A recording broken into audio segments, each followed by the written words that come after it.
ធម្មទេសនាលោកគ្រូគោអនកាថ្ងៃទី1ថ្ងៃទី1បានកន្លងផុតទៅហើយឥឡូវនេះអ្នកនៅសល់តែ9ថ្ងៃទៀតទេដើម្បីធ្វើការយ៉ាងតឹងរ៉ឹងដើម្បីឲ្យបានលទ្ធផលប្រសើរបំផុតពីការស្នាក់អាស្រ័យនៅទីនេះអ្នកត្រូវតែធ្វើការយ៉ាងតឹងរ៉ឹងដោយយកចិត្តទុកដាក់ដោយខ្លាំងក្លាដោយអំណត់ដោយព្យាយាមឲ្យបានជាប់ជានិច្ចគឺការប្រឹងប្រែងយ៉ាងតឹងរ៉ឹងរបស់អ្នកផ្ទាល់នេះហើយដែលនឹងផ្ដល់លទ្ធផលប្រសើរបំផុតនៃការស្នាក់អាស្រ័យរបស់អ្នកនៅទីនេះគ្មានអ្វីក្រៅពីនេះឡើយតាំងពីម៉ោង4ឬ4កន្លះព្រឹករហូតដល់ម៉ោង9ឬ9កន្លះយប់អ្នកត្រូវចេះតែធ្វើការដោយយកចិត្តទុកដាក់ឲ្យបានជាប់ជានិច្ចពិតមែនហើយរាល់ល្ងាចតែមានធម្មទេសនាមួយប្រហែល1ម៉ោងឬ1ម៉ោងកន្លះចូលយល់ថាធម្មទេសនាទាំងនេះមិនមែនជាការកំសាន្តខាងប្រាជ្ញាបែបណាមួយទេធម្មទេសនាគ្រាន់តែសម្រាប់ឲ្យអ្នកយល់បច្ចេកទេសនេះថាតើវាយ៉ាងដូចម្ដេចតើអ្នកត្រូវធ្វើតាមរបៀបណាប៉ុណ្ណោះបើមិនយល់បច្ចេកទេសទេទោះបីអ្នកអាចធ្វើការបានយ៉ាងតឹងរ៉ឹងនិងដោយយកចិត្តទុកដាក់ក៏ដោយតែពុំអាចនឹងបានត្រឹមត្រូវឡើយហើយបើធ្វើការមិនបានត្រឹមត្រូវទេនោះអ្នកមិនអាចនឹងរងចាំលទ្ធផលដែលអ្នកត្រូវបានទទួលដោយសារការបដិបត្តិនេះទេដូច្នេះធម្មទេសនារាល់ល្ងាចទាំងនេះគឺសម្រាប់ឲ្យអ្នកយល់របៀបដែលបច្ចេកទេសនេះចង់ឲ្យអ្នកបដិបត្តិរួចហើយចូលធ្វើការតាមរបៀបនេះតទៅអ្នកបានចាប់ផ្ដើមចម្រើនធម៌ដោយពិនិត្យមើលដង្ហើមចូលតាមភាពដែលវាចូលជាធម្មតាដោយពិនិត្យមើលដង្ហើមចេញតាមភាពដែលវាចេញជាធម្មតានេះមិនមែនជាការហាត់ដកដង្ហើមទេអ្នកមិនត្រូវត្រួតត្រាដង្ហើមឬធ្វើដង្ហើមឲ្យដើរទៀងទាត់ឡើយនេះមិនមែនជាការបដិបត្តិប្រាណាយាមៈដែលមានការចាំបាច់នឹងធ្វើដង្ហើមឲ្យដើរទៀងទាត់នោះទេបច្ចេកទេសឯទៀតមានលក្ខណៈពិសេសផ្សេងគ្នាយើងមកទីនេះមិនមែនដើម្បីដាក់ទោសបច្ចេកទេសឯទៀតទេតែចូលយល់ថាអ្នកមកដើម្បីនឹងធ្វើការសាកល្បងបច្ចេកទេសនេះឲ្យបានត្រឹមត្រូវដើម្បីនឹងផ្ដល់យុត្តិធម៌ឲ្យបានពេញលេញដល់បច្ចេកទេសនេះ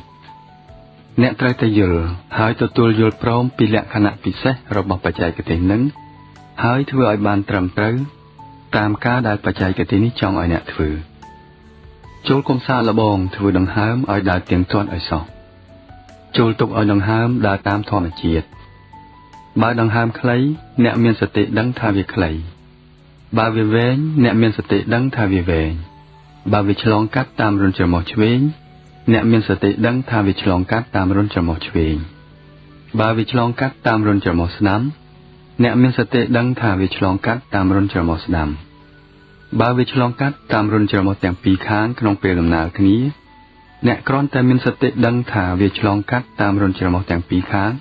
ក្នុងពេលដំណើរគ្នាប៉ុណ្ណោះចូលកុំជ្រៀតជ្រែកដំណើរធម្មជាតិរបស់ដង្ហើមឲ្យសោះចូលទុកឲ្យធម្មជាតិបំពេញតួនាទីផ្ទាល់ចុះកិច្ចការរបស់អ្នកគឺគ្រាន់តែពិនិត្យមើលសេចក្តីពិតតាមភាពពិតរបស់វាមិនមែនតាមភាពដែលអ្នកចង់បានទេនេះហើយជាលក្ខណៈពិសេសរបស់បច្ចេកទេសនឹងអ្នកចាប់ផ្ដើមពិនិត្យមើលដង្ហើមបរិសុទ្ធដង្ហើមសុទ្ធសាធគ្មានអ្វីក្រៅពីដង្ហើមឡើយងូអនការខ្ញុំដឹងតាមការពិសោធន៍របស់សិស្សរាប់ពាន់នាក់ដែលបានចូលមករួមនៅក្នុងធម៌សិក្សាថាថ្ងៃទី1នេះជាថ្ងៃមួយយ៉ាងពិបាកអ្នកខ្លះត្អូញត្អែពីការឈឺចុកចាប់ជើងឈឺខ្នងឈឺក្បាលឈឺចង្កេះពីការមិនស្រួលបែបនេះឬបែបនោះនេះជាការធម្មតាទេហេតុសំអាងជាមូលដ្ឋានមួយពីរឿងនេះគឺកាយនិងចិត្តរបស់អ្នកបានត្រូវផ្លាស់ប្ដូរផ្នត់ទម្លាប់ជីវិតរបស់ខ្លួនឯងឥឡូវនេះអ្នកកំពុងតែធ្វើការមួយដែលវាមិនធ្លាប់ជួបប្រទះ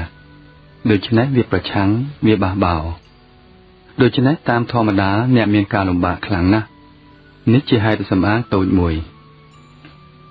ហេតុសម្អាងជាចម្បងដែលនាំឲ្យអ្នកមានការមិនស្រួលនេះគឺបច្ចេកទេសកម្មដ្ឋាននេះតែម្ដង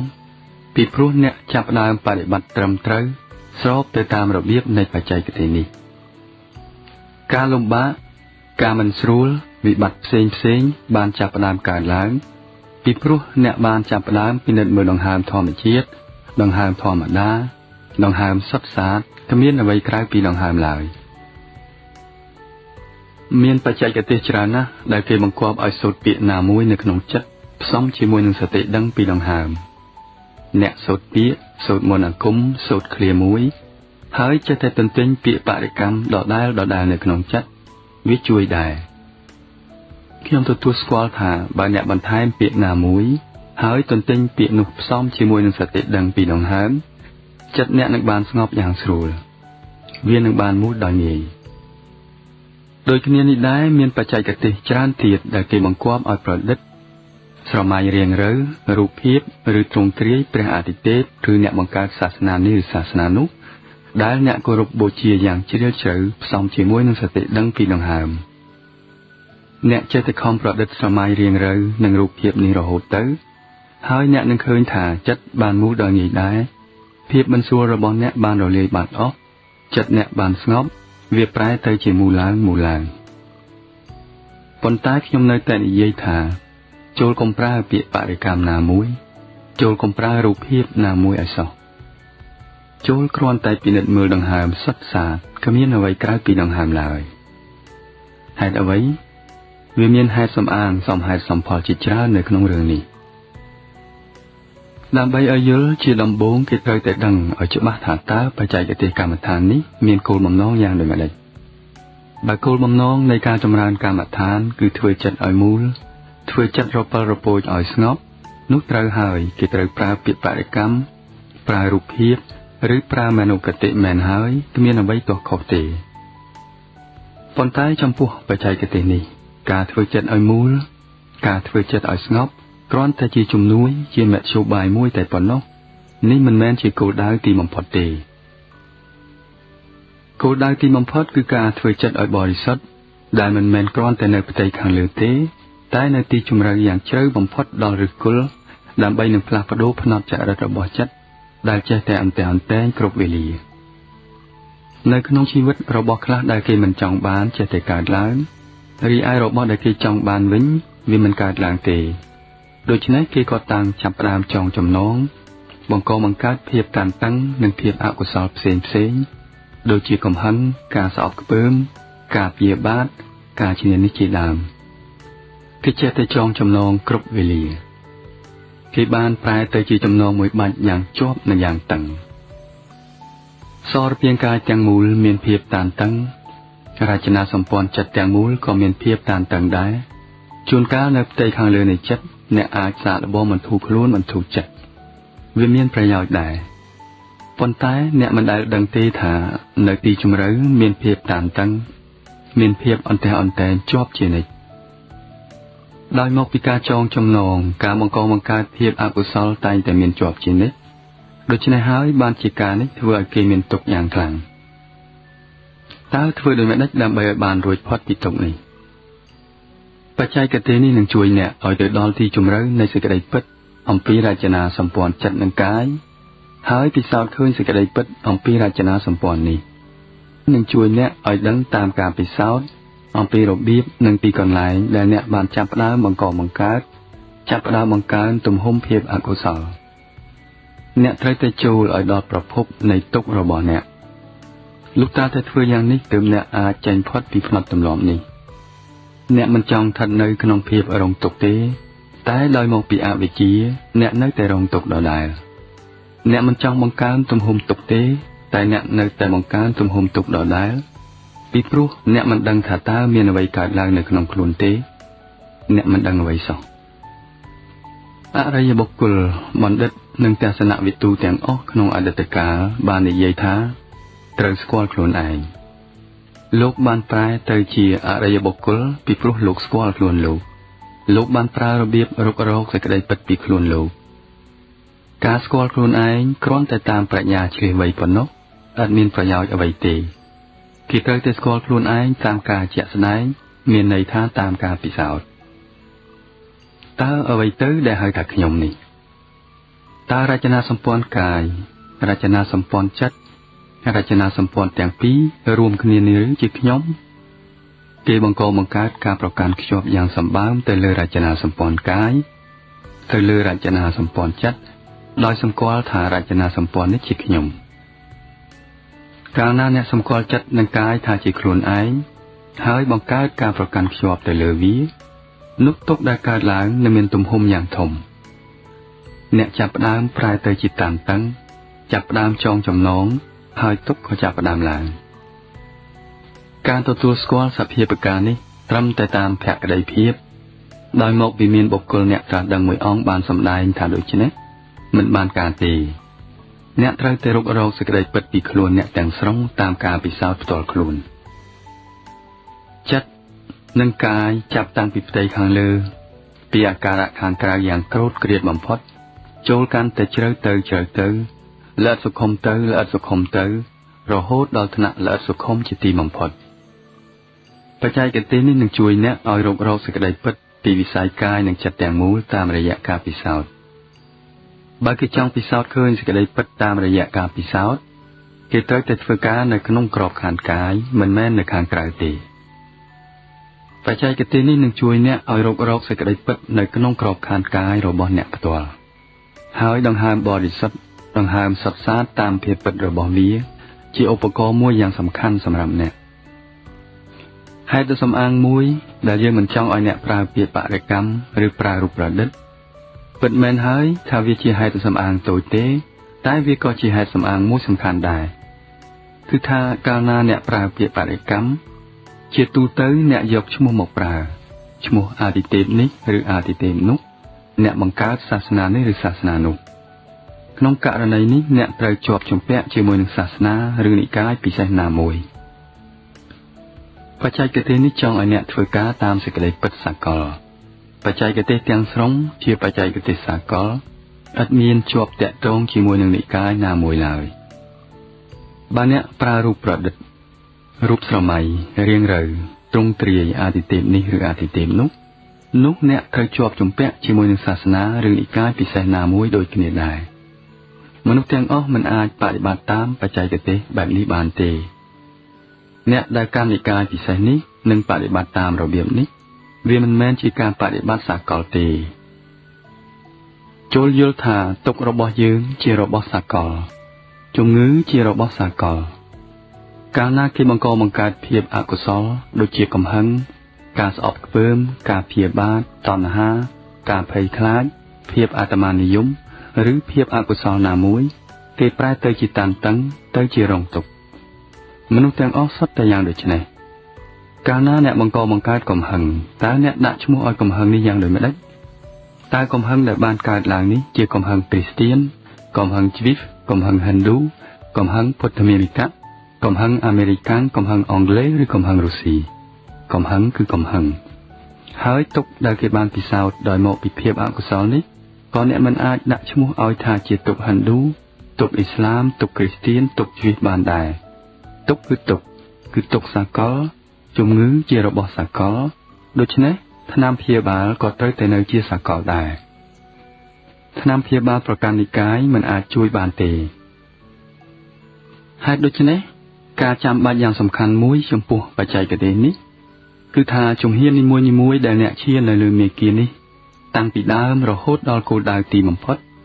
ត្រូវនៅជាមួយសេចក្តីពិតដែលអ្នកពិសោធន៍ឃើញនៅពេលនេះតាមរបៀបនេះពីខណៈមួយទៅខណៈមួយទោះបីសេចក្តីពិតបែបណាក៏ដោយដែលកើតឡើងនៅក្នុងក្របខ័ណ្ឌកាយរបស់អ្នកសេចក្តីពិតអំពីរចនាសម្ព័ន្ធកាយនិងចិត្តគឺអ្នកត្រូវគ្រាន់តែពិនិត្យមើលប៉ុណ្ណោះនេះជារឿងសកលជារឿងដូចគ្នាចំពោះមនុស្សលោកទាំងអស់រួចហើយអ្នកនឹងបានទៅដល់គោលដៅទីបំផុត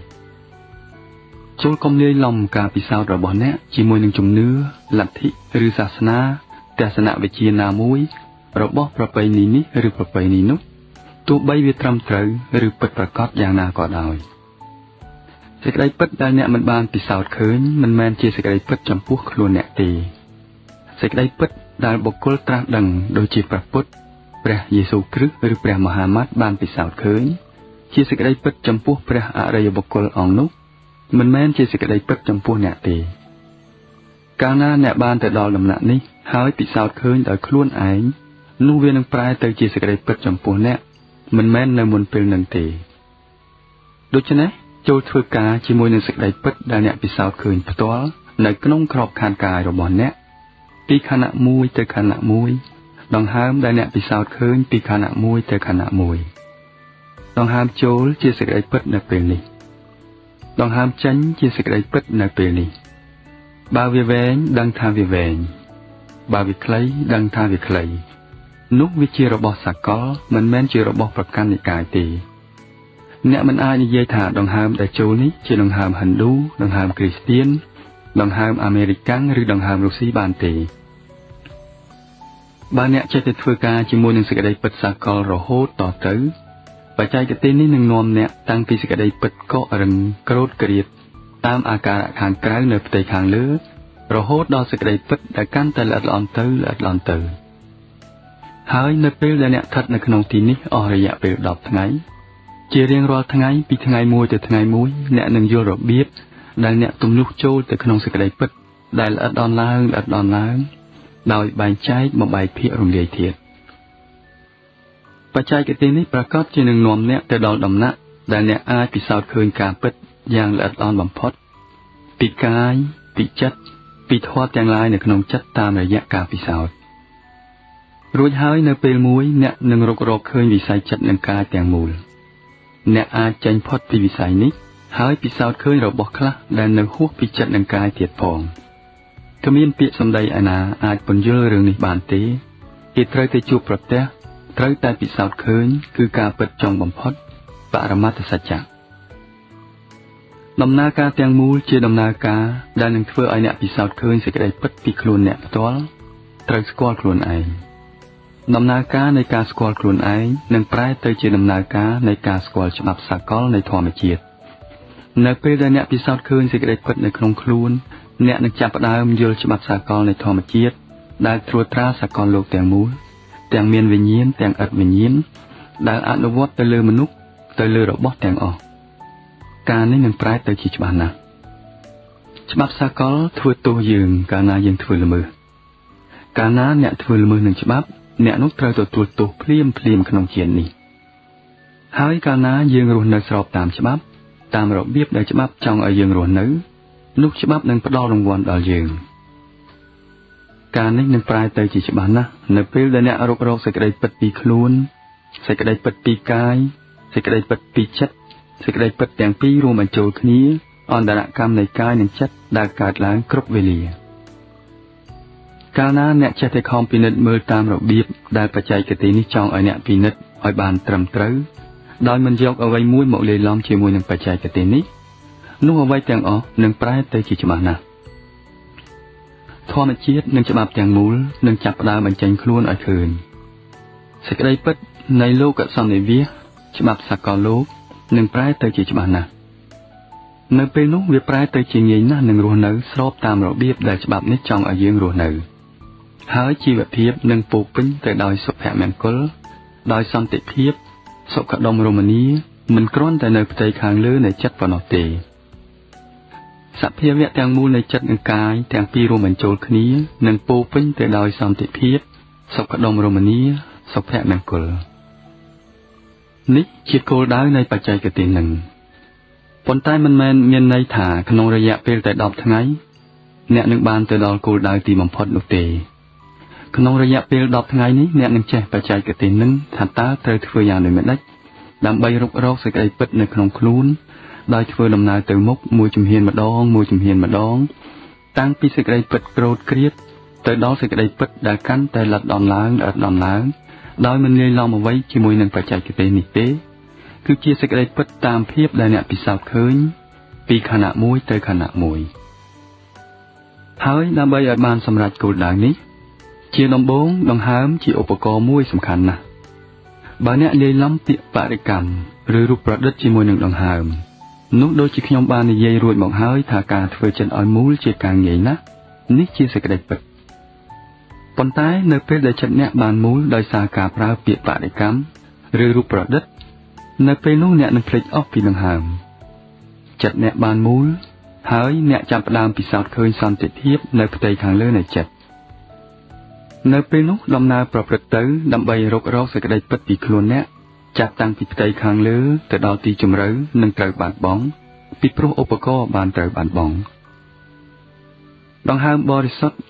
ដង្ហើមសុទ្ធសាធជាឧបករណ៍មួយសំខាន់ណាស់ដែលនឹងជួយអ្នកឲ្យមានលទ្ធភាពអាចចូលឲ្យបានយ៉ាងជ្រៅទៅក្នុងខ្លួន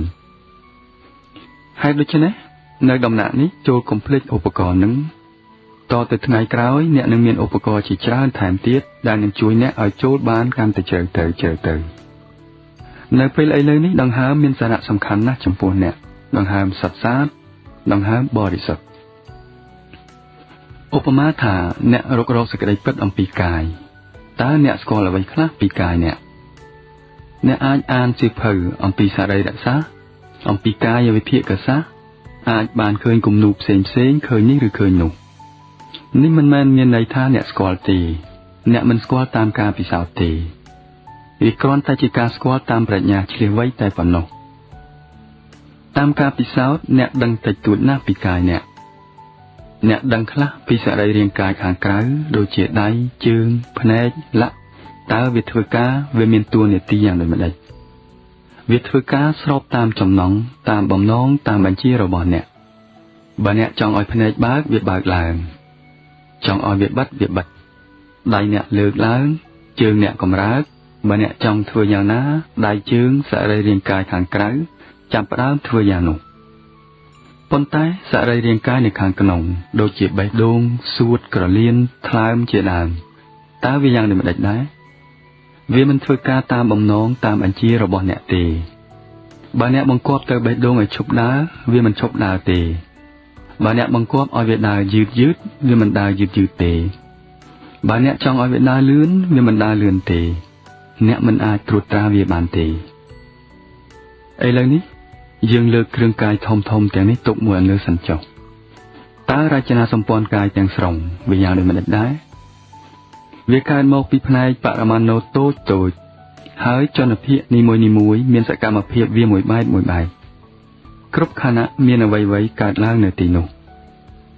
អ្នកមិនដឹងទេពីព្រោះអ្នកមិនបានពិសោធន៍ឃើញវាបច្ចេកទេសនេះនឹងជួយអ្នកឲ្យពិសោធន៍ឃើញការនឹងប៉ុន្តែអ្នកមិនអាចត្រួតត្រាវាបានទេវាគ្រាន់តែកើតឡើងតាមធម្មជាតិប៉ុណ្ណោះអ្នកដឹងខ្លះដែរអំពីរចនាសម្ព័ន្ធកាយនៅផ្ទៃខាងលើនៅខាងក្រៅដែលអ្វីកើតឡើងដោយចេតនាផងដោយអចេតនាផងប៉ុន្តែអ្នកមិនដឹងអ្វីសោះអំពីអ្វីដែលកើតឡើងដោយអចេតនានៅខាងក្នុងអ្នកមិនអាចត្រួតត្រាវាបានទេបុគ្គលត្រាស់ដឹងបានរកឃើញឧបករណ៍មួយដែលជួយអ្នកឲ្យពិសោធន៍ឃើញសេចក្តីពិតនៅក្នុងក្របខ័ណ្ឌកាយឧបករណ៍នេះគឺដង្ហើមឧទាហរណ៍ថាមានមនុស្សម្នាក់រស់នៅលើត្រើយទន្លេខាងនេះគេដឹងពីសេចក្តីពិតនៅត្រើយទន្លេខាងនេះមនុស្សម្នាក់ទៀតឆ្លងកាត់ទន្លេទៅត្រើយម្ខាងទៀតហើយត្រឡប់មកវិញនិយាយសរសើរអំពីត្រើយម្ខាងទៀត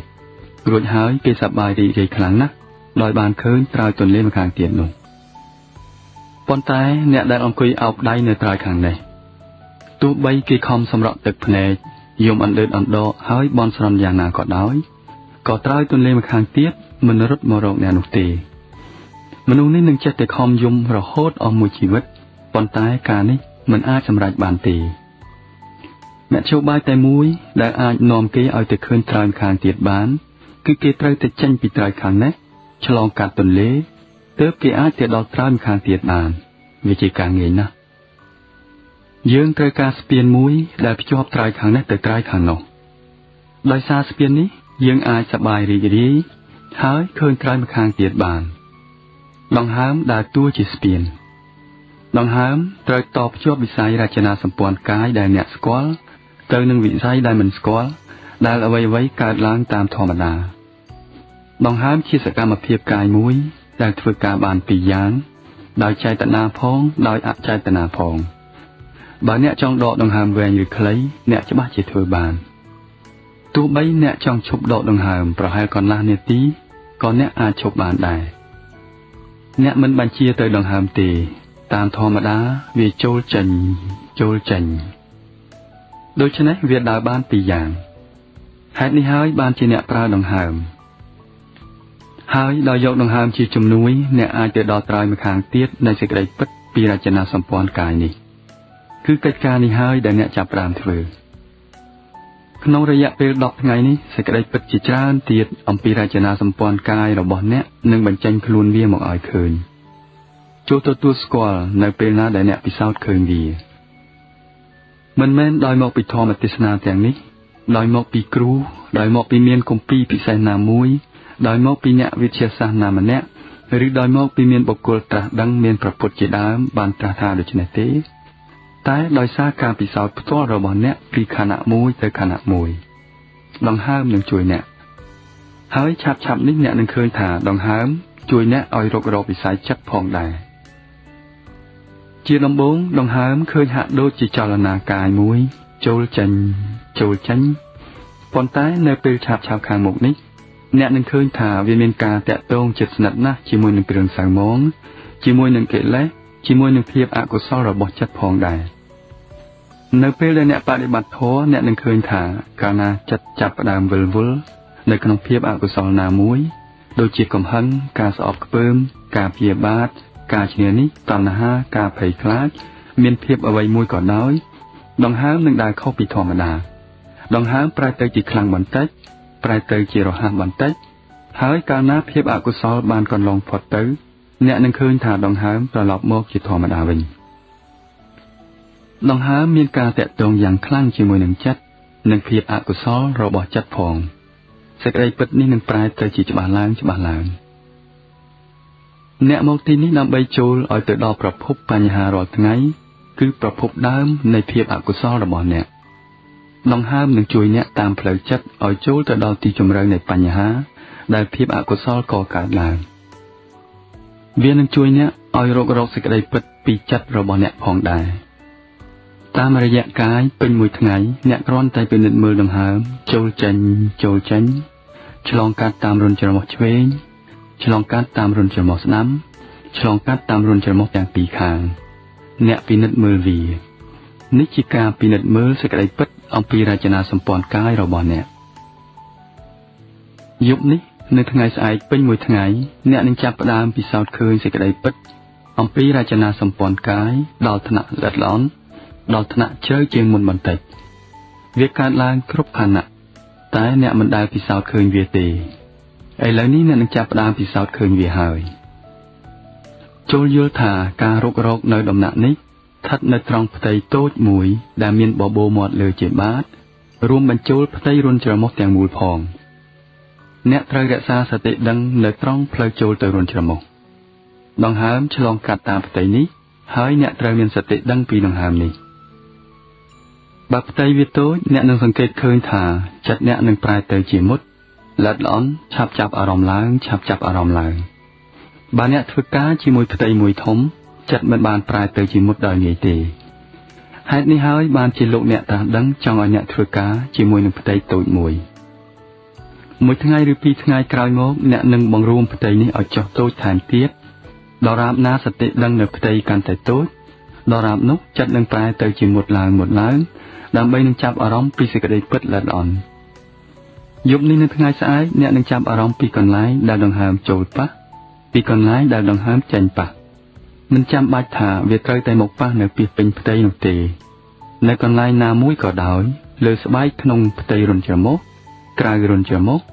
ឬនៅផ្ទៃខាងក្រោមរុនច្រមុះលើបបូរមាត់លើនៅក្នុងផ្ទៃកំណត់នេះបើអ្នកដឹងកន្លែងដង្ហើមប៉ះនៅត្រង់ណាចូលគ្រាន់តែមានសតិដឹងចូលកុំធ្វើអ្វីឲ្យសោះបើអ្នកដឹងពីកន្លែងប៉ះអ្នកត្រូវមានសតិដឹងថាមានកន្លែងមួយប៉ះនឹងដង្ហើមបើអ្នកមិនដឹងគឺអ្នកមិនដឹងទេអ្នកគ្រាន់តែមានសតិដឹងពីដង្ហើមចូលដង្ហើមចេញតែចូលយកចិត្តទុកដាក់នឹងកន្លែងប៉ះរួចហើយថ្ងៃខាងស្អែកអ្នកនឹងសង្កេតឃើញថាអ្នកចាប់ផ្ដើមពិសោធន៍ឃើញសេចក្តីពិតល្អិតល្អន់ថែមទៀតហើយថ្ងៃបន្ទាប់មកទៀតសេចក្តីពិតល្អិតល្អន់ថែមទៀតតាមរបៀបនេះអ្នកនឹងផ្លាស់ពីសេចក្តីពិតក្រោតគ្រាទៅសេចក្តីពិតល្អិតល្អន់រហូតទៅដល់សេចក្តីពិតល្អិតល្អន់ទីបំផុតពីកាយនិងចិត្តនៅក្នុងថ្ងៃនេះឥតមាននរណាម្នាក់ប្រាប់ឲ្យអ្នកពិនិត្យមើលចិត្តទេប៉ុន្តែដោយអចេតនាអ្នកបានពិនិត្យមើលចិត្តរួចទៅហើយអ្នកសង្កេតឃើញថាគេបានបង្គាប់អ្នកឲ្យពិនិត្យមើលដង្ហើមអ្នកខំពិនិត្យមើលស្ទើរមិនបានពីដង្ហើមផងចិត្តរត់ទៅបាត់ហើយជាយូរក្រោយមកទើបអ្នកដឹងថាខ្ញុំមកទីនេះដើម្បីពិនិត្យមើលដង្ហើមហើយជាថ្មីទៀតវាទៅណាបាត់ទៀតរួចហើយមួយដង្ហើមពីរដង្ហើមវារត់ទៅណាបាត់ទៀតអ្នកដឹងហើយត្រឡប់មករកដង្ហើមវិញហើយមិនគ្រាន់តែប៉ុណ្ណោះទេកាលណាអ្នកឃើញចិត្តរពិលរពូចនឹងចេះតែដើរទេ អ្នកមានភាពអន្តែនជាខ្លាំងតើចិត្តខ្ញុំនេះវាយ៉ាងណាគ្រាន់តែធ្វើការតាមធម្មតាគឺពិនិត្យមើលវាមិនអាចធ្វើបានផងវាឥតមានអ្វីនឹងធ្វើទេដង្ហើមមាននៅទីនោះនេះមិនមែនជាការហាត់ដកដង្ហើមទេរួចមកអ្នកក៏អស់កម្លាំងដោយមកពីហេតុនេះកិច្ចការរបស់អ្នកគឺគ្រាន់តែពិនិត្យមើលប៉ុណ្ណោះវាគ្រាន់តែកើតឡើងប៉ុណ្ណោះប្រៀបបីដូចជាអ្នកអង្គុយនៅមាត់ទន្លេមើលទឹកទន្លេកំពុងហូរមិនអាចធ្វើកិច្ចការយ៉ាងងាយនេះបានអ្នកក៏ខកចិត្តជាខ្លាំងអ្នកមកកើតភាពអន្តែនភាពខឹងរលរៀលមិនកើតទេរួចអ្នកក៏តាំងប្រឆាំងនឹងបច្ចេកទេសនេះជាផ្នត់ទម្លាប់ចិត្តរបស់អ្នកគឺថាកាលណារបស់អ្វីមួយដែលមិនចង់បានកើតឡើងអ្នកធ្វើប្រតិកម្មឥឡូវនេះអ្នកចង់ឲ្យចិត្តបានមូលតែមើលចុះវាមិនបានមូលទេហើយអ្នកក៏តាំងធ្វើប្រតិកម្មដង្ហើមមាននៅឡើយចូលត្រឡប់មករកដង្ហើមវិញទោះយូរឬឆាប់អ្នកនឹងដឹងថាកាលណាអ្នកទទួលស្គាល់ព្រឹត្តិការណ៍ថាចិត្តបានដើរទេនោះអ្នកមិនចាំបាច់ទាញវាមករកដង្ហើមវិញទេវាត្រូវត្រឡប់មករកដង្ហើមវិញដោយឯងអ្នកគ្រាន់តែទទួលស្គាល់ព្រឹត្តិការណ៍ថាចិត្តបានដើរទេប៉ុណ្ណោះជាការគ្រប់គ្រាន់ហើយវានឹងត្រឡប់មករកដង្ហើមវិញជាមិនខានដូច្នេះអ្នកចាប់ផ្ដើមពិនិត្យមើលចិត្តមើលធម្មជាតិចិត្តរបស់អ្នកវាចេះតែដើរទេវាជាចិត្តរពិលរពូចសេចក្តីពិតមួយទៀតគឺថាតើវាដើរទេទៅណាមានរបស់ច្រើនណាស់អ្នកមិនអាចកត់ទុកបានទេគ្រប់ខណៈវាស្ថិតនៅតែពាសនៅលើមេឃឬនៅក្នុងโลกមួយផ្សេងទៀតតែម្ដងប៉ុន្តែបើអ្នកពិនិត្យមើលដោយមកចប់ទៅអ្នកនឹងឃើញថាចិត្តដើរទេតែក្នុងវិស័យពីរទេគឺវិស័យអនុស្សាវរីយ៍អតីតកាល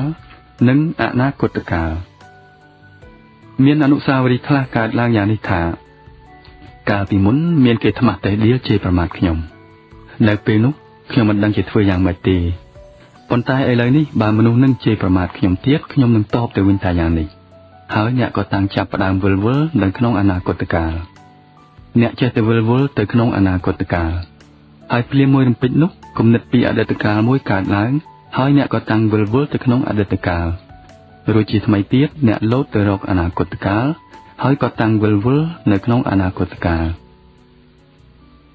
នេះហើយជាផ្នត់គំនិតខ្ញុំវាចេះតែវិលវល់ក្នុងអតីតកាលឬក្នុងអនាគតកាល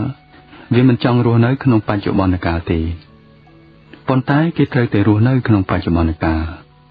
តើអ្នកអាចរស់នៅក្នុងអតីតកាលយ៉ាងដូចម្តេចកើត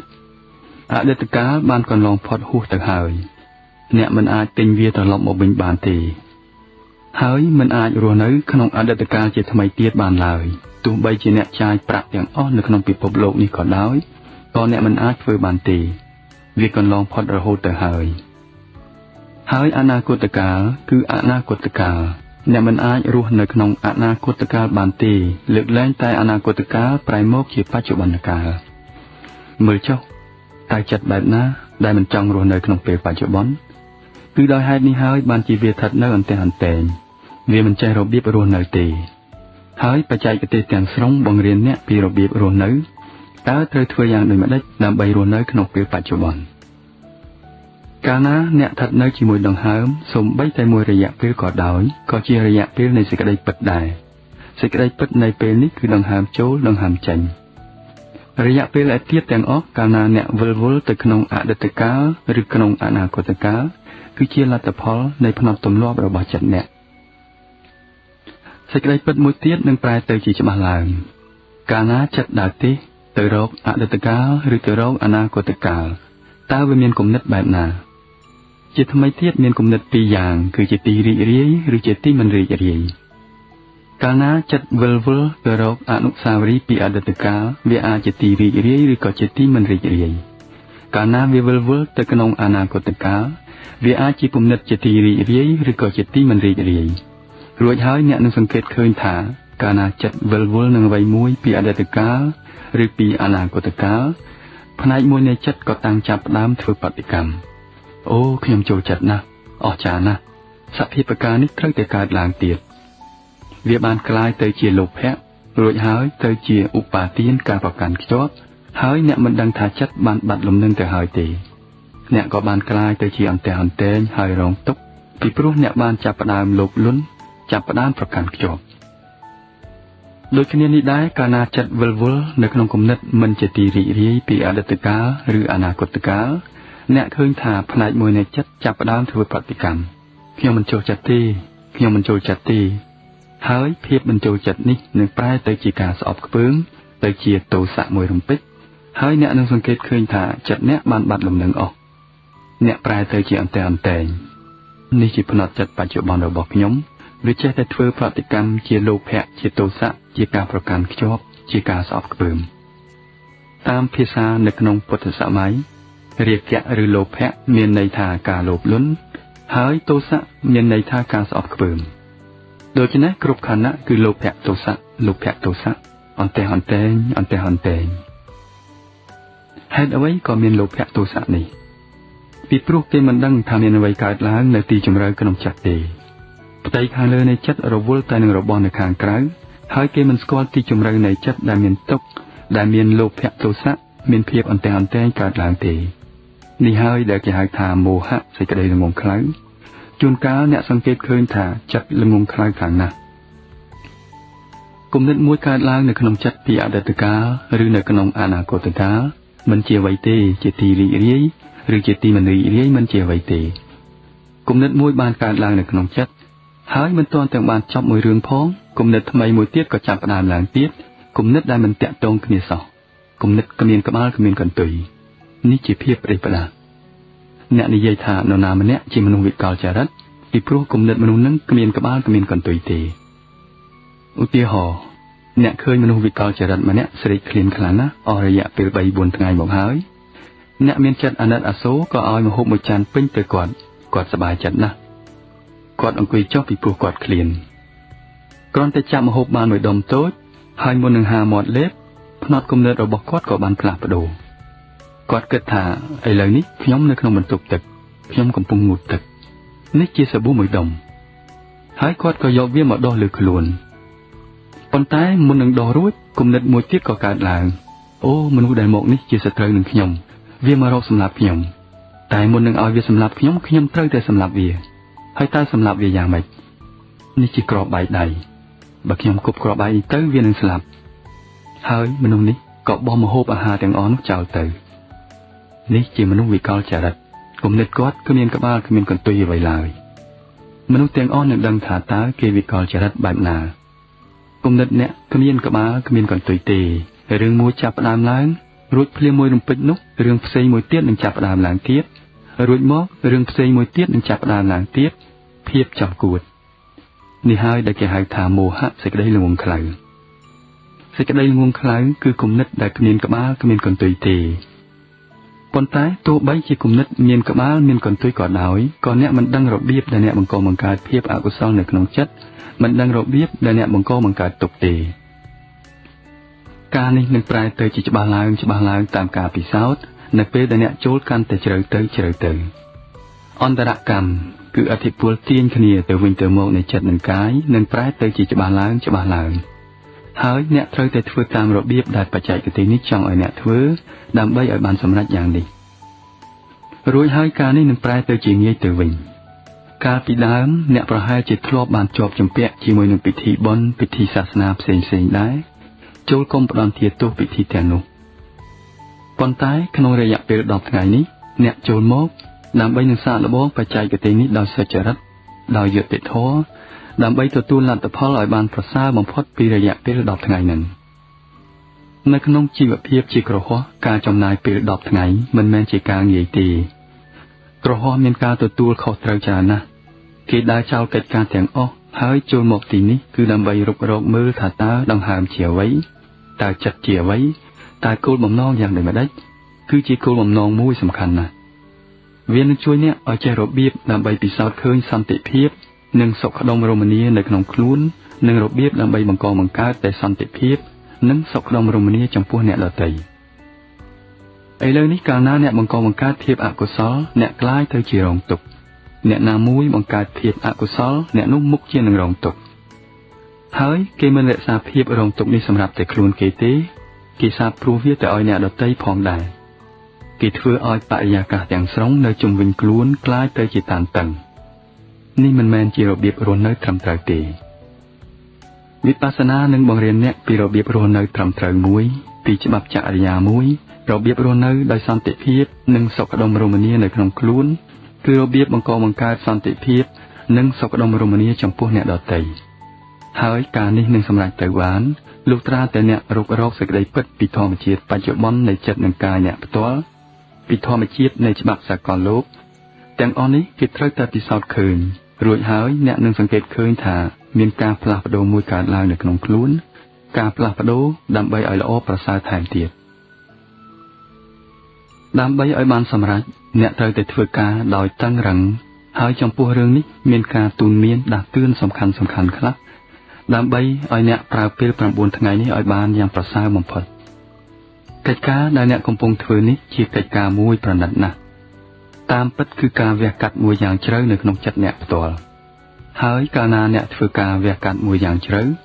គ្រឿងស្មុគស្មាញចាក់ឫសយ៉ាងជ្រៅនឹងចាប់ផ្ដើមឡើងមកផ្ទៃខាងលើតាមធម្មតាកាលណាអ្នកវះបើកមុខរបួស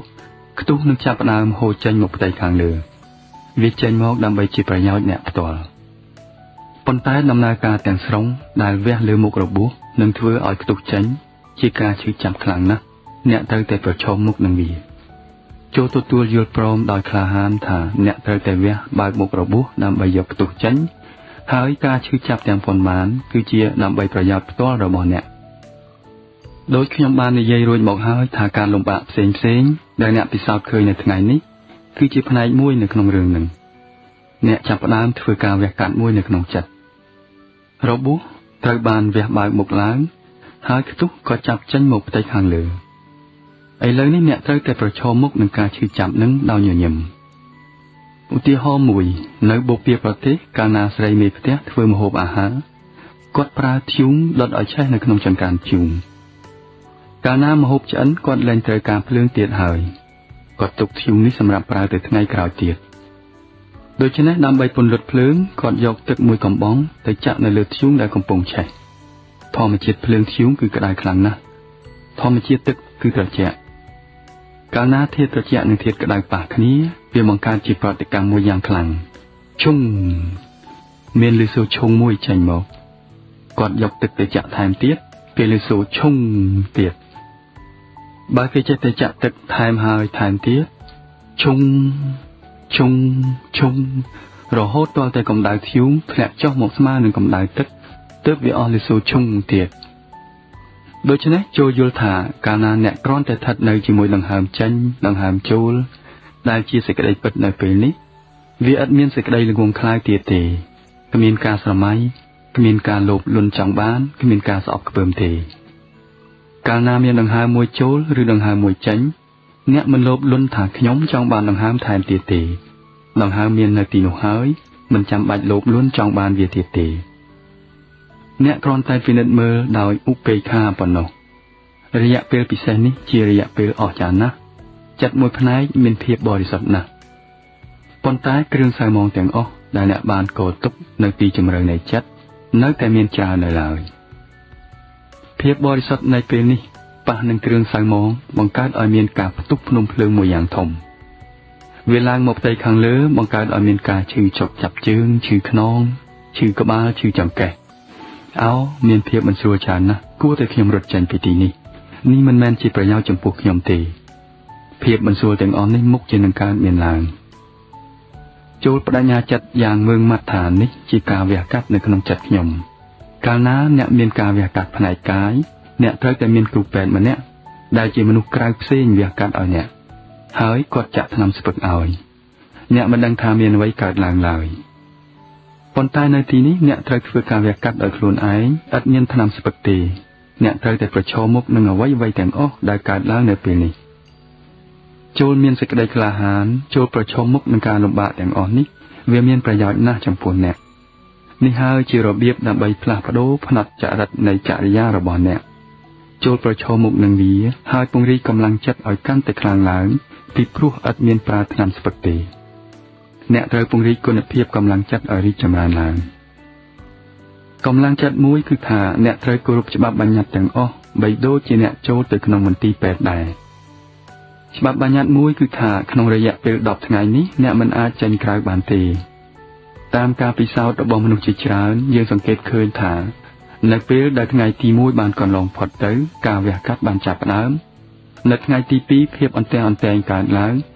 អ្នកដែលមានចិត្តទន់ខ្សោយខ្លះចង់រត់ចេញពីទីនេះនេះវាគ្មានប្រយោជន៍អីចំពោះខ្ញុំទេខ្ញុំនឹងចូលមកវិញនៅលើក្រោយចុះនៅថ្ងៃទី4មានការវះកាត់យ៉ាងជ្រៅមួយទៀតហើយនៅថ្ងៃទី5គេចូលកាន់តែជ្រៅថែមទៀតនៅថ្ងៃទី6ចំពោះអ្នកខ្លះភាពអន្ទះអន្ទែងនឹងកើតឡើងជាថ្មីទៀតគេគិតចង់រត់ចេញពីទីនេះទៀតថ្ងៃទី2និងថ្ងៃទី6មានភាពអន្ទះអន្ទែងខ្លាំងណាស់ចូលអ្នកប្រឈមមុខនឹងភាពអន្ទះអន្ទែងនេះដោយក្លាហានដោយបដិញ្ញាចិត្តថាខ្ញុំមកទីនេះកំណត់10ថ្ងៃដើម្បីនឹងយកគ្រឿងសៅហ្មងចេញពីទីជម្រៅនៅខាងក្នុងខ្ទុះរបស់ខ្ញុំត្រូវតែចេញមកវាជាការឈឺចាប់មែនហើយតែវាជាប្រយោជន៍ចំពោះខ្ញុំត្រូវតែប្រឈមមុខនឹងវាតាមរបៀបដូចគ្នានេះដែរបើអ្នកចូលទៅមន្ទីរពេទ្យមួយដែលគេកំពុងតែវះកាត់បានពាក់កណ្ដាលឧបមាថាអ្នកនិយាយទៅកាន់គ្រូពេទ្យថាទេប៉ុណ្្នឹងសិនបានហើយខ្ញុំនឹងត្រឡប់មកវិញនៅពេលក្រោយសឹមលោកគ្រូពេទ្យវះកាត់តទៅទៀតធ្វើយ៉ាងនេះមិនកើតទេគ្រូពេទ្យមិនអនុញ្ញាតឲ្យអ្នកធ្វើដូច្នេះទេគ្រូពេទ្យនៅទីនេះក៏មិនអនុញ្ញាតឲ្យអ្នកដែរការដើរចេញពីទីនេះនៅពាក់កណ្ដាលធម្មសិក្សាមិនជាការល្អចំពោះអ្នកទេដូច្នេះចូលបដិញ្ញាចិត្តថាអ្នកមិនដើរចេញពីទីនេះទេចូលទុកឲ្យអ្វីៗកើតឡើងចុះការបដិញ្ញាចិត្តមួយទៀតគឺថាអ្នកត្រូវគោរពច្បាប់បញ្ញត្តិទាំងអស់ពិសេសគឺការគោរពកាលវិភាគអ្នកទទួលបញ្ញត្តិថាត្រូវនៅក្នុងធម្មសាលនៅម៉ោង8ព្រឹកអ្នកត្រូវតែមកដល់ 2-3 នាទីមុននៅម៉ោង8អ្នកអង្គុយពេនភ្នែនហើយចាប់ផ្ដើមចម្រើនកម្មដ្ឋានបើអ្នកនៅត្រែត្រោតមើលនាយមើលអាយយឺតអស់ 4-10 នាទីធ្វើយ៉ាងនេះមិនកើតទេនៅម៉ោង8អ្នកត្រូវតែចាប់ផ្ដើមនៅម៉ោង8ពេលនីមួយមានតម្លៃណាស់ចំពោះអ្នកនៅពេលចម្រើនកម្មដ្ឋានអ្នកត្រូវតែចម្រើនពីម៉ោង8ទៅម៉ោង11ចូលចម្រើនកម្មដ្ឋានមិនត្រូវគិតថាឥឡូវនេះមានពេលច្រើនណាស់ខ្ញុំអង្គុយ1ម៉ោងគ្រប់គ្រាន់ហើយខ្ញុំគួរតែបោកគក់ខោអាវហើយងូតទឹកខ្ញុំគួរតែធ្វើនេះធ្វើនោះធ្វើយ៉ាងនេះមិនកើតទេពេលចម្រើនកម្មដ្ឋានត្រូវមានការបដិញ្ញាចិត្តយ៉ាងម៉ឺងម៉ាត់ការបដិញ្ញាចិត្តយ៉ាងម៉ឺងម៉ាត់មួយទៀតគឺថា3ដងក្នុងមួយថ្ងៃពេលព្រឹកពីម៉ោង8ទៅ9ពេលរសៀលពីម៉ោង2កន្លះទៅ3កន្លះនិងពេលល្ងាចពីម៉ោង6ទៅ7អ្នកត្រូវតែនៅក្នុងធម្មសាលចូលទុកឲ្យអ្វីៗកើតឡើងចុះអ្នកបដិញ្ញាចិត្តថាមិនដើរចេញពីធម្មសាលទេអ្នកអាចប្រែបង្គួយបានមិនជាការអីទេ 3-4 ថ្ងៃក្រោយមកអ្នកមិនបាច់ទាំងផ្លាស់ប្ដូរបង្គួយផងនៅដំណាក់នេះអ្នកអាចផ្លាស់ប្ដូរបង្គួយបានតែចូលស្ថិតនៅក្នុងធម្មសាលធ្វើយ៉ាងនេះនឹងនាំឲ្យចិត្តអ្នកមានកម្លាំងរឹងប៉ឹងល្អការបដិញ្ញាចិត្តយ៉ាងម៉ឺងម៉ាត់នឹងជួយអ្នកការដាស់តឿនមួយទៀតគឺថាគេអនុញ្ញាតឲ្យអ្នកសម្រាននៅលំនៅឋានកាលណាអ្នកអស់កម្លាំងខ្លាំងតែអ្នកមិនត្រូវសម្រានលើសពី5នាទីទេអ្នកស្រួលខ្លួនណាស់នៅពេលដេកសម្រានហើយអ្នកនិយាយថាហេតុយ៉ាងម៉េចក៏ត្រឹមតែ5នាទីការកម្រិតនេះប្រហែលសម្រាប់តែមនុស្សល្ងងខ្លៅទេខ្ញុំជាមនុស្សរវារវៃខ្ញុំមិនងងុយដេកទេខ្ញុំដឹងថាខ្ញុំត្រូវតែមានសតិដឹងពីដង្ហើមតើវាទាស់ខុសអី10នាទីហើយខ្ញុំមានសតិដឹងពីដង្ហើមខ្ញុំជាមនុស្សរវារវៃណាស់មិនអីទេ15នាទីហើយអ្នកនឹងងងុយដេកកន្លះម៉ោងក្រោយមកអ្នកក៏ស្រមុកផ្ទាល់ហើយកាលណាមានអ្នកម្នាក់នៅក្នុងបន្ទប់ដេកជាមួយឃើញអ្នកស្រមុកគេក៏តាំងគិតថាអស្ចារ្យណាស់ខ្ញុំគួរតែដេកសម្រាប់ដែររួចក៏តាំងស្រមុកផ្ទាល់បន្ទប់ដេកទាំងមូលក៏ប្រែទៅជាបន្ទប់ស្រមុកមជ្ឈមណ្ឌលកម្មដ្ឋានទាំងមូលក៏ប្រែទៅជាមជ្ឈមណ្ឌលស្រមុកអ្នកមកទីនេះដើម្បីស្ថិតនៅជាអ្នកភ្ញាក់ដឹងខ្លួននៅរវាងរវៃគ្រប់ពេលទាំងអស់ហេតុដូច្នេះចូលដេកសម្រាប់កុំឲ្យលើសពី5នាទីរួចហើយចូលអង្គុយចម្រើនកម្មដ្ឋានជាថ្មីទៀតហើយធ្វើការក្នុងឥរិយាបថអង្គុយឲ្យបានកាន់តែច្រើនឡើងគ្រោះថ្នាក់មួយទៀតគឺនៅក្នុងដំណាក់នេះចូលធ្វើការតែក្នុងបន្ទប់ចូលធ្វើការតែនៅខាងក្នុងផ្ទះបើអ្នកអង្គុយចម្រើនកម្មដ្ឋាននៅខាងក្រៅនៅកណ្ដាលថ្ងៃកណ្ដាលខ្យល់នោះវាមិនល្អទេដល់ថ្ងៃក្រោយត្រូវមែនហើយព្រះសម្មាសម្ពុទ្ធបានត្រាស់ជាព្រះពុទ្ធដោយគង់នៅក្រោមដើមឈើមួយដើមនៅកណ្ដាលវាលកណ្ដាលវេហា ប៉ុន្តែត្រូវតែឲ្យមានការចេះដឹងយ៉ាងច្រើនពីការចម្រើនកម្មដ្ឋានសិននៅដំណាក់នេះបើអ្នកចម្រើនកម្មដ្ឋាននៅខាងក្រៅខ្យល់ដែលមកប៉ះនឹងរុនច្រមុះឬនៅផ្ទៃខាងក្រោមរុនច្រមុះមិនអាចឲ្យអ្នកដឹងដង្ហើមដែលប៉ះយ៉ាងស្រាលបានទេដូច្នេះចូលកុំអង្គុយនៅខាងក្រៅនៅពេលឈប់សម្រាកមិនជាការអីទេប៉ុន្តែនៅពេលចម្រើនកម្មដ្ឋានវាមានពន្លឺចាំងមកលើត្របកភ្នែកដែលអ្នកបិទដែលមិនអាចធ្វើឲ្យអ្នកចូលជ្រៅទៅក្នុងចិត្តបានទេដូច្នេះចូលចម្រើនកម្មដ្ឋាននៅក្នុងផ្ទះជាដរាបនេះជាការសំខាន់ណាស់សម្រាប់អ្នករួចហើយមានគ្រោះថ្នាក់មួយទៀតឥឡូវនេះដោយបានស្ថិតនៅទីនឹងអស់24ម៉ោងមកហើយអ្នកបានដឹងថានៅទីនេះគ្មានអាហារពេលល្ងាចទេហើយនៅម៉ោង11ព្រឹកនៅពេលដែលអ្នកមកឈរបន្តកន្ទុយគ្នាដើម្បីទទួលអាហារពេលថ្ងៃត្រង់អ្នកអាចនឹកឃើញដល់ម្ហូបអាហារពេលល្ងាចគ្មានម្ហូបអាហារពេលល្ងាចទេខ្ញុំធ្លាប់តែទទួលទានអាហារមួយចានពេញពេលថ្ងៃត្រង់និងមួយចានពេញពេលល្ងាចហើយនៅទីនេះគ្មានអាហារពេលល្ងាចទេគួរតែខ្ញុំបរិភោគម្ហូបពេលល្ងាចឥឡូវនេះផងទៅ2ចានតែម្ដងទៅមួយចានសម្រាប់ថ្ងៃត្រង់មួយចានសម្រាប់ពេលល្ងាចហើយលោកគ្រូនិយាយថាអ្នកត្រូវតែប្រយុទ្ធក្នុងចម្បាំងផ្ទាល់របស់អ្នកខ្ញុំត្រូវតែមានកម្លាំងកាយខ្លាំងដើម្បីប្រយុទ្ធនឹងចម្បាំងខ្ញុំដូច្នេះ3ចានតែម្ដងទៅមានគ្រោះថ្នាក់ធំណាស់អ្នកមិនអាចចម្រើនកម្មដ្ឋានបានទេបើអ្នកធ្លាប់បរិភោគអាហារមួយចានពេញចូលយកតែ3/4បានហើយចូលទុកក្រពះអ្នកឲ្យនៅទទេ1/4ក្នុង24ម៉ោងធ្វើយ៉ាងនេះទើបអ្នកអាចចម្រើនកម្មដ្ឋានបានស្រួលចូលទុកក្រពះ1/4ឲ្យនៅទទេធ្វើយ៉ាងនេះនឹងជួយអ្នកការដាស់តឿនមួយទៀតភាពស្ងៀមស្ងាត់ដាច់ខាតមានសារៈសំខាន់ណាស់ឥឡូវនេះដោយធ្វើការបានមួយថ្ងៃមកហើយអ្នកបានសង្កេតឃើញថាចិត្តរពិលរពូចណាស់នេះជាការធម្មតាទេបើអ្នកមានបញ្ហាណាមួយពីកម្មដ្ឋានអ្នកចូលទៅសួរគ្រូបានដោយសេរីចំពោះបញ្ហាស្ដីពីការស្នាក់នៅអ្នកអាចនិយាយជាមួយនឹងក្រុមអភិបាល manager បានដែរប៉ុន្តែក្នុងចំណោមសិស្សដូចគ្នាអ្នកមិនត្រូវនិយាយមិនត្រូវប្រាស្រ័យទាក់ទងគ្នាទេសូម្បីតែតាមកាយវិការឬតាមកន្ទុយភ្នែកក៏មិនបានដែរចូលគ្រាន់តែស្ថិតនៅម្នាក់ឯងប៉ុណ្ណោះសេចក្តីពិតនៅក្នុងខ្លួនអ្នកមានសារៈសំខាន់ណាស់ចំពោះអ្នកពេញមួយជីវិតអ្នកសម្លឹងមើលតែទៅខាងក្រៅឥឡូវនេះអ្នករៀនពិនិត្យមើលនៅខាងក្នុងវិញបើអ្នកចាប់ផ្ដើមប្រាស្រ័យទាក់ទងជាមួយនឹងសិស្សណាមួយនោះអ្នកបានបង្កបង្កើតបញ្ហាចំពោះអ្នកចិត្តរពិលរពូចនេះនឹងបានចំណីថ្មីទៀតហើយបើអ្នកនិយាយជាមួយអ្នកណាម្នាក់នោះកាលណាអ្នកចម្រើនកម្មដ្ឋានគំនិតទាំងអស់នេះនឹងចេះតែមកចូលនៅក្នុងចិត្តហើយនឹងធ្វើឲ្យចិត្តអ្នកអន្ទះអន្តែងដូច្នេះគំនិតជាច្រើនដែលតាក់ទងឬមិនតាក់ទងជាមួយនឹងរឿងនេះនឹងកើតមានឡើងវាប្រែទៅជាបញ្ហាមួយចំពោះអ្នកហើយវាមិនមែនគ្រាន់តែជាបញ្ហាមួយចំពោះអ្នកប៉ុណ្ណោះទេតែក៏ជាបញ្ហាមួយចំពោះសិស្សដែលអ្នកបាននិយាយជាមួយនោះផងដែរមនុស្សដែលអ្នកនិយាយជាមួយជាអ្នកចម្រើនកម្មដ្ឋានដូច្នេះអ្នកផ្ដល់ចំណីបបាច់បបោចទៅឲ្យគេបើអ្នកចេះតែបន្តនិយាយបបាច់បបោចអស់មួយរយៈពេលអ្នកបានបង្កើតបញ្ហាមួយដល់អ្នកចម្រើនកម្មដ្ឋានឯទៀតអ្នកទាំងពីរនាក់បានចាប់ផ្ដើមនិយាយបបាញ់បបោច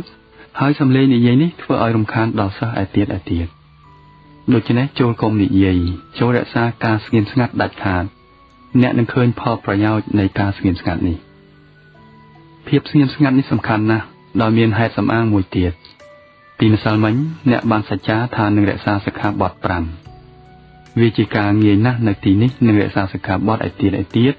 ដូចជាមិនសម្លាប់សត្វមិនលួចទ្រព្យគេមិនប្រព្រឹត្តខុសក្នុងកាមប៉ុន្តែមិននិយាយកុហកជាការពិបាកណាស់ដោយមកពីផ្នត់ទម្លាប់ចាស់កាលណាអ្នកនិយាយអ្នកអាចនិយាយបំផ្លាស់អ្នកអាចបិទបាំងរឿងអ្វីមួយហើយអ្នកបានធ្វើឲ្យដាច់សិក្ខាបទមួយរបស់អ្នកក្នុងចំណោមថ្មគ្រឹះទាំង5នេះបើមានតែថ្មមួយក៏ក្រើកញ្ជួយនោះសមាធិអ្នកនឹងប្រែទៅជាខ្សោយចូលកុំធ្វើយ៉ាងនេះត្រូវរក្សាភាពស្ងៀមស្ងាត់ដាច់ខាតហើយអ្នកនឹងសង្កេតឃើញថាវាជាជំនួយសំខាន់ណាស់ចំពោះអ្នករឿងមួយទៀតក៏សំខាន់ណាស់ដែរចូលកុំយកអ្វីមកលាយឡំជាមួយនឹងបច្ចេកទេសកម្មដ្ឋាននេះអ្នកបានប្រគល់កាយថ្វាយខ្លួនចំពោះបច្ចេកទេសនេះសម្រាប់រយៈពេល10ថ្ងៃក្រោយពីរយៈពេល10ថ្ងៃអ្នកនឹងបានទៅជាម្ចាស់ខ្លួនឯងវិញហើយចូលកុំយកអ្វីមកលាយឡំជាមួយនឹងបច្ចេកទេសនេះឲ្យសោះសិស្សខ្លះអាចយល់ថាខ្ញុំបានអានអត្ថបទដែលនិយាយថាត្រូវតែចម្រើនវិបស្សនាតាមរបៀបនេះ គេនិយាយថាវិបស្សនាគឺយ៉ាងនេះសតិប្បដ្ឋានគឺយ៉ាងនោះឬក៏ប្រពៃណីខ្ញុំចែងថាត្រូវតែចម្រើនកម្មដ្ឋានតាមរបៀបនេះត្រូវតែប្រើពាក្យបរិកម្មនេះប្រើការស្រមៃរូបរាងនេះប្រើមនោគតិនេះហេតុអ្វីក៏មិនធ្វើតាមនេះបន្តិចហើយធ្វើតាមនោះបន្តិចទៅមានគ្រោះថ្នាក់ធំណាស់វាជាគ្រោះថ្នាក់ឧទាហរណ៍មួយមនុស្សម្នាក់ធ្លាប់ជិះសេះមួយគេបានសេះខ្មៅមួយមកទៀតហើយមានមនុស្សម្នាក់ទៀតនិយាយថាចូលអ្នកគ្រាន់តែសាកល្បងសេះខ្មៅនេះទៅវាជាសេះមួយល្អណាស់ហើយមនុស្សនេះក៏ឆ្លើយថាបាទខ្ញុំនឹងសាកល្បងជិះវាប៉ុន្តែខ្ញុំមិនចោលសេះខ្ញុំទេខ្ញុំដាក់ជើងម្ខាងនៅលើសេះខ្ញុំហើយជើងម្ខាងទៀតនៅលើសេះអ្នកទុកឲ្យខ្ញុំសាកល្បងមើលវាមានគ្រោះថ្នាក់ធំណាស់មនុស្សម្នាក់ធ្លាប់ធ្វើដំណើរតាមកាណូតផ្ទាល់របស់គេមានគេឲ្យកាណូតមួយផ្សេងស្រួលប្រើណាស់ជាកាណូតលឿនហើយល្អមិនអីទេខ្ញុំនឹងសាកល្បងវាមើលប៉ុន្តែខ្ញុំដាក់ជើងខ្ញុំម្ខាងនៅលើកាណូតខ្ញុំហើយជើងម្ខាងទៀតនៅលើកាណូតអ្នកមានគ្រោះថ្នាក់រឹតតែធំថែមទៀតជើងម្ខាងនៅលើបច្ចេកទេសកម្មដ្ឋាននេះហើយជើងម្ខាងទៀតនៅលើបច្ចេកទេសកម្មដ្ឋានផ្សេងរឹតតែមានគ្រោះថ្នាក់ធំខ្លាំងណាស់ថែមទៀតក្នុងរយៈពេល10ថ្ងៃចូលកុំធ្វើយ៉ាងដូចនេះដើម្បីសេចក្តីសុខផ្ទាល់ខ្លួនចូលគ្រាន់តែធ្វើតាមបញ្ជាដែលគេបង្គាប់បើមានអ្វីមួយកើតឡើងដោយអចេតនាអ្នកមិនអាចធ្វើអ្វីកើតទេឧបមាថាពីមុនអ្នកចម្រើនកម្មដ្ឋានដោយប្រើពាក្យបរិកម្មឬប្រើការស្រមៃរូបភាពហើយដោយមកពីទម្លាប់ចាស់ពាក្យបរិកម្មឬការស្រមៃរូបភាពនេះវាចាប់ផ្ដើមកើតឡើងជាមួយនឹងដង្ហើមនៅពេលដែលអ្នកដឹងខ្លួនអ្នកនិយាយថាមិនមែនទេគ្មានប្រើពាក្យបរិកម្មគ្មានស្រមៃរូបភាពនៅក្នុងបច្ចេកទេសកម្មដ្ឋាននេះទេហើយអ្នកក៏បំភ្លេចរឿងនេះចោលទៅវាចាប់ផ្ដើមកើតឡើងជាថ្មីទៀតអ្នកបំភ្លេចវាចោលទៅឥតមានអ្វីទាស់ខុសទេ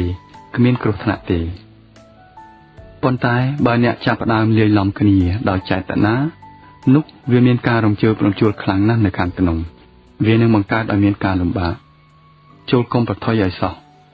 ម្យ៉ាងទៀតចូលកុំប្រថុយដើរចេញក្រៅព្រំដែនជំរំធម្មសិក្សាព្រំដែនជំរំធម្មសិក្សាមានសញ្ញាបង្ហាញច្បាស់លាស់ណាស់ដើម្បីសន្តិសុខចូលស្ថិតនៅក្នុងព្រំដែននេះហើយខិតខំប្រើពេលឲ្យបានគ្រប់ពេលទាំងអស់9ថ្ងៃដែលនៅសល់មានសារៈសំខាន់ណាស់បើអ្នកធ្វើការតាមតែពាក្យដែលគេបង្គាប់ឲ្យធ្វើនៅថ្ងៃទី10អ្នកនឹងឃើញថាត្រូវមែនហើយ10ថ្ងៃនេះពិតជាថ្ងៃសំខាន់ណាស់ក្នុងជីវិតខ្ញុំប៉ុន្តែការនេះនឹងកើតឡើងបានលុះត្រាតែអ្នកធ្វើការតាមរបៀបត្រឹមត្រូវចូលប្រើឱកាសនឹងការផ្គត់ផ្គង់នេះឲ្យបានយ៉ាងប្រសើរបំផុតហើយចូលប្រើបច្ចេកទេសអស្ចារ្យនេះប្រើព្រះធម៌អស្ចារ្យនេះឲ្យបានយ៉ាងប្រសើរបំផុតព្រះធម៌មានលក្ខណៈវិទ្យាសាស្ត្រដែលមិនប្រកាន់និកាយដែលសមហេតុសមផលចូលប្រើព្រះធម៌ដើម្បីសន្តិសុខដើម្បីជាប្រយោជន៍របស់អ្នកផ្ទាល់ដើម្បីឲ្យរួចផុតពីចំណងពីច្រវាក់ខ្នោះគ្នាងនៃអវិជ្ជានៃលោភៈនិងទោសៈហើយក្រេបជញ្ជក់រសជាតិសន្តិភាពពិតប្រាកដសុខដុមរមនាពិតប្រាកដសុភមង្គលពិតប្រាកដ